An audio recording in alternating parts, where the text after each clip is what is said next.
अस्सलाम वालेकुम everyone. So previous video में हमने बाइनॉमियल डिस्ट्रीब्यूशन की बात की और आज हम पॉइजन डिस्ट्रीब्यूशन को डिस्कस करेंगे।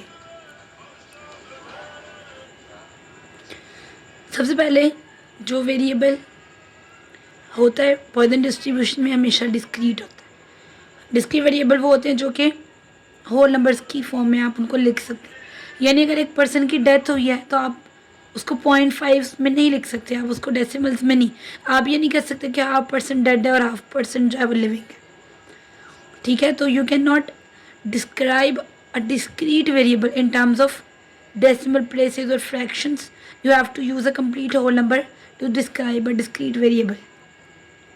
और जब आपके पास किसी भी इवेंट की प्रोबेबिलिटी बहुत स्मॉल है लेकिन उसके लिए बहुत सारे एक्सपेरिमेंट किए जा रहे हैं, नंबर ऑफ ट्रायल्स बहुत ज़्यादा लार्ज है। फॉर एग्ज़ाम्पल आपने 1000 बार टेस्ट किया एक डिज़ीज़ का और उसमें से 100 टाइम्स सिर्फ वो डिज़ीज़ का टेस्ट पॉजिटिव आया, तो दैट मीन्स कि नंबर ऑफ ट्रायल्स 1000 यानी कि बहुत लार्ज हैं। और जो प्रोबेबिलिटी, दैट मीन्स कि आपने एक चीज़ को repeatedly number of times perform किया और उसके रिजल्ट्स आपको बहुत कम टाइम सक्सेसफुल मिल रहे हैं। तो ऐसी डिस्ट्रीब्यूशन, पॉइजन डिस्ट्रीब्यूशन, इस सिचुएशन में इस्तेमाल होती है। एग्जाम्पल पहले देख लेते हैं, फिर फॉर्मूला देखेंगे। इमिशन ऑफ रेडियोएक्टिव पार्टिकल्स, बहुत कम रेडियोएक्टिव पार्टिकल्स इमिट होते हैं। एक फ़िश में बहुत कम नंबर ऑफ टाइम्स फिशेस की डेथ होती है। एक पेज पे एक टाइपिस्ट की बहुत कम मिस्टेक्स होती हैं।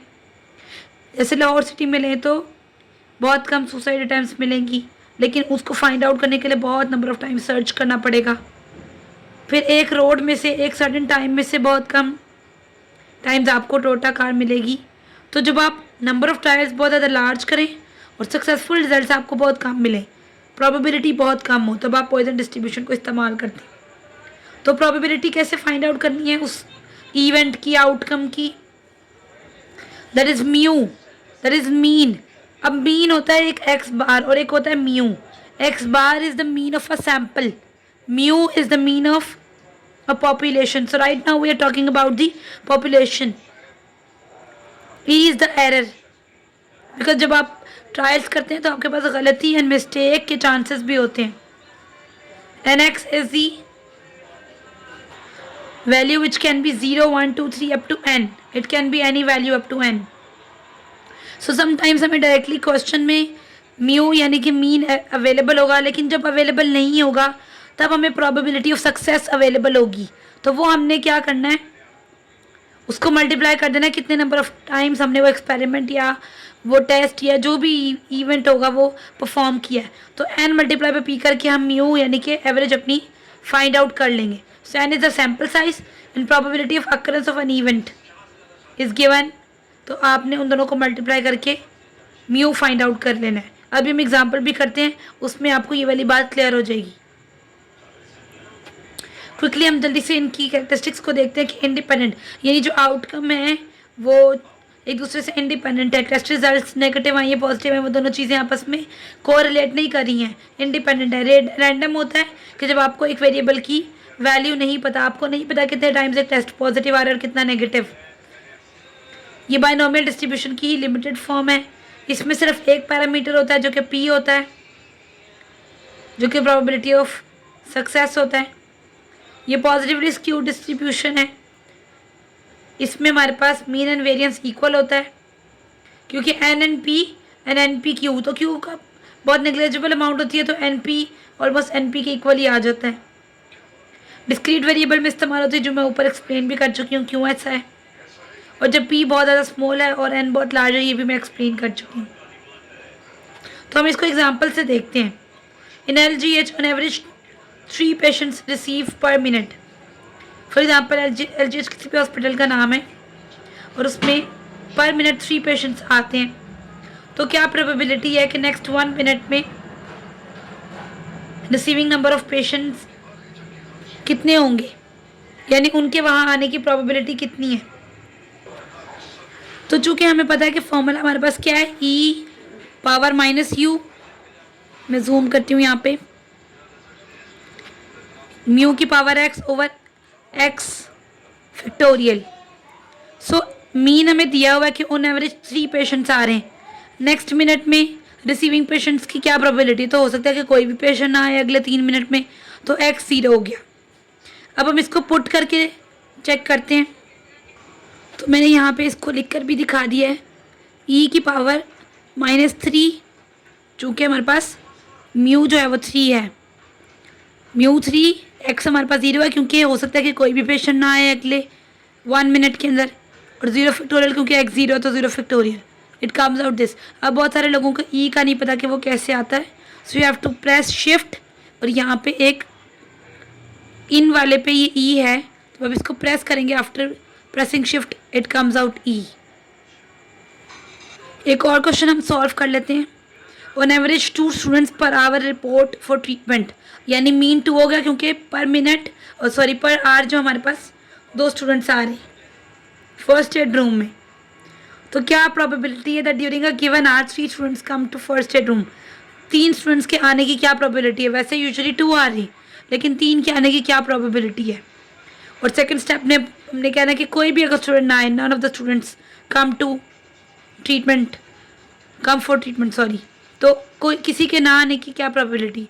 तो फर्स्ट पार्ट और सेकंड पार्ट अलग अलग सॉल्व करना है। तो फर्स्ट वाले में हमारे पास मीन 2 है, so let's do it on calculator. सबसे पहले shift and then press this e, power is -2 because mean is 2, multiply by 2 power 3 because x is 3 divided by x is 3 and then factorial. It comes out to be 0.1804. So the answer is written 1804. इसी में ही हम changings कर लेते हैं और हम x को 0 कर देते हैं। तो यहाँ पे ये जो x3 है इसको 0 और इसी की पावर को भी 0। It comes out to be 0.135. 0.135 इसको परसेंटेज में लिखें तो 13.5। सो 18.04 चांसेस है कि 3 स्टूडेंट्स पर आवर रिपोर्ट हों, और 0 स्टूडेंट्स के चांसेस जो है कि कोई भी स्टूडेंट ना आए वो 13.5 चांसेस हैं। So this is what Poisson distribution is. So lastly एक ऐसी एग्जांपल कर लेते हैं जिसमें हमारे पास म्यू गिवन नहीं है।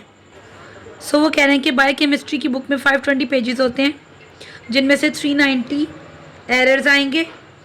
पॉइजन लॉ के अकॉर्डिंग आपने बताना है कि 5 जो पेजेस हमने सिलेक्ट किए हैं उनमें कोई एरर ना आए। तो एरर ना आने की प्रोबेबिलिटी फाइंड करनी है। सबसे पहले बुक में पेजेस 520 हैं, एरर आने की जो है वो हमारे पास 390 एरर्स हैं। तो प्रोबेबिलिटी फाइंड किस तरह करेंगे, errors divided by total number of pages, it comes out to be 0.75। तो ये आ गया P कि इतनी प्रोबेबिलिटी है एरर आने की। अब हमने मीन निकालना है, तो हमारे पास अब हमने जो पेजेस सिलेक्ट किए हैं वो 5 पेजेस हैं। ये जो हमने प्रोबेबिलिटी फाइंड आउट की है ना, ये 5 पेजेस की प्रोबेबिलिटी नहीं थी, हम इसको यूज़ नहीं कर सकते बिकॉज ये 390 एरर्स आए हैं 520 पेजेस में, यानी ये 520 पेजेस की प्रोबेबिलिटी है। जबकि हमने आंसर के लिए 5 सिलेक्टेड पेजेस की प्रोबेबिलिटी को यूज़ करना, तो वो हमें फाइंड आउट करनी पड़ी, जो कि हमने इस तरह निकाल ली कि अगर 1 पेज की ये है तो हमारे पेजेस जो हैं वो 5 है, तो 5 × 0.75 which comes out to be 3.75। अब हमें पता है कि नो एरर, तो no error mean x is 0, तो x 0 आएगा। तो हम यहाँ पे लिखते हैं कि हमारे पास e की पावर जो है -3.75 बिकॉज म्यू जो है वो 3.75 है, मल्टीप्लाई बाय म्यू की पावर x। अब म्यू क्या है हमारे पास,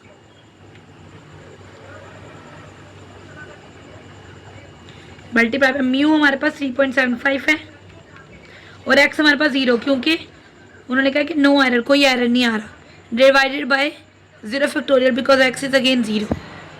तो 0 and then press shift and then factorial, your answer comes out to be 0.0235 which is 0.024।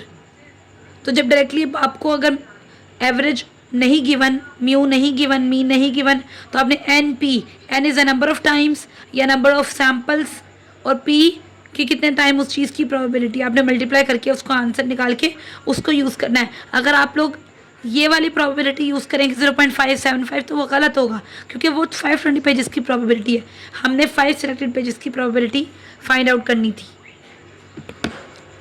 So I hope कि Poisson distribution is now clear. If you have any confusion, you can do ask me in the comment section. And don't forget to watch my previous videos like on binomial distribution and other statistic videos if you like my content. Bye bye.